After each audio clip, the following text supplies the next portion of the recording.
உங்களை எல்லாரும் கிண்டல் பண்ணுறாங்களா? கோபம் வருதா? எரிச்சல் வருதா? ரியாக்ட் பண்ணுவீங்களா? உங்கள் கிண்டல் தான் ஃபியூவல் தெரியுமா? அவங்க தான் உங்களை அப்லிஃப்ட் பண்ணக்கூடிய ரியல் போனஸ். எப்படின்னு சொல்கிறேன், நல்லா கவனிங்க.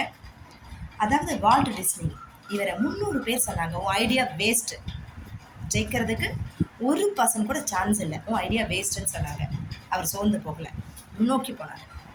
அதே மாதிரி Thomas Alva Edison, you are unfit for the school அப்படின்னு டீச்சர் அடித்து துரத்துனாங்க ஸ்கூலை விட்டு. படிக்கிறதுக்கு இவனால் முடியாது, இவனுக்கு ஸ்கூல் மற்ற கேட்டகரி ஸ்டூடெண்ட்ஸோட இவன் மிங்கிளாக முடியாதுன்னு அந்த டீச்சர் அவனை வெளியே துரத்துறாங்க. சரிங்களா? ஆனாலும் அவர் சயின்டிஸ்ட் ஆனார். ஓகேவா?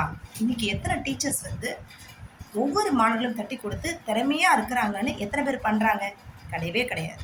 5 விரல்கள் மாதிரி மனுஷங்க டிஃப்ரெண்ட்டு, அவங்களுக்குலாம் கிடையாதுன்னு சொல்லுவாங்க. ஆனால் நான் சொல்கிற வார்த்தை என்ன தெரியுமா?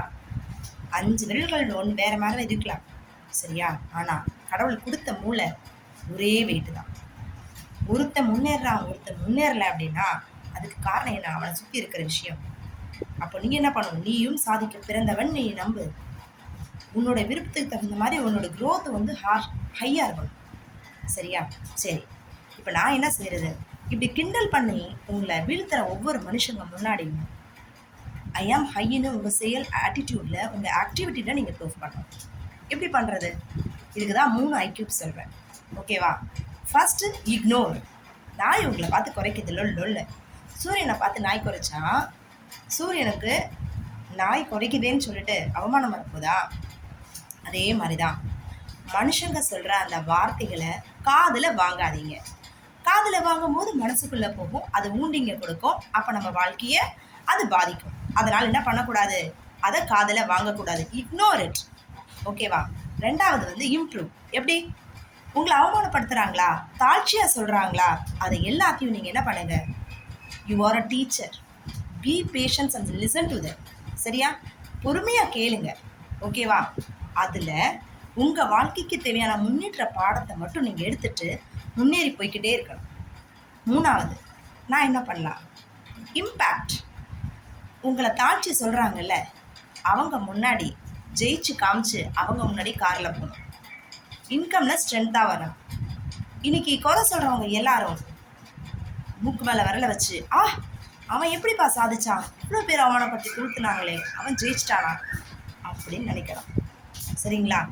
இன்னைக்கு பல்வேறு சாதனையாளர்கள் உருவாக்கப்பட்டது மெயின் எப்படி வாழ்ந்தாங்க தெரியுமா? எப்படி உருவானாங்க தெரியுமா? ஒவ்வொரு அவமானத்தையும் அவங்க ஃபியூவலாக எடுத்துக்கிட்டாங்க. சரியா? எப்படி ஒரு காருக்கு ஒரு ஃபியூவல் இருந்தால் தான் ஓடுமோ, சைக்கிளுக்கு காற்று இருந்தால் தான் ஓடுமோ, சரியா? மனுஷனுக்கு ஃபுட் இருந்தால் தான் எனர்ஜி கிடைக்குமோ, அதே மாதிரி ஒவ்வொரு அவமானத்துக்கும் நம்மளை அப்லிஃப்ட் பண்ணுறதுக்கு தான் வரக்கூடிய சோதனை தான் இந்த அவமானங்கள். சரியா? ஸோ நீங்களும் சொல்லுங்கள், இந்த அவமானம் என்னை காயப்படுத்த வரவில்லை. Okay, it make me to be more strength and strong. சொல்லாமா? இன்னைக்கு கமெண்ட்டில் கிண்டல்ஸ் ஈக்குவல் டு ஃபியூவல்னு எழுதுங்க. பிகாஸ் ஐ ஆம் அ வாரியர். ஓகே, வாரியர்னால் யார்? நீங்கள் போராளி தானே, ஜெயிக்க போகிறீங்க.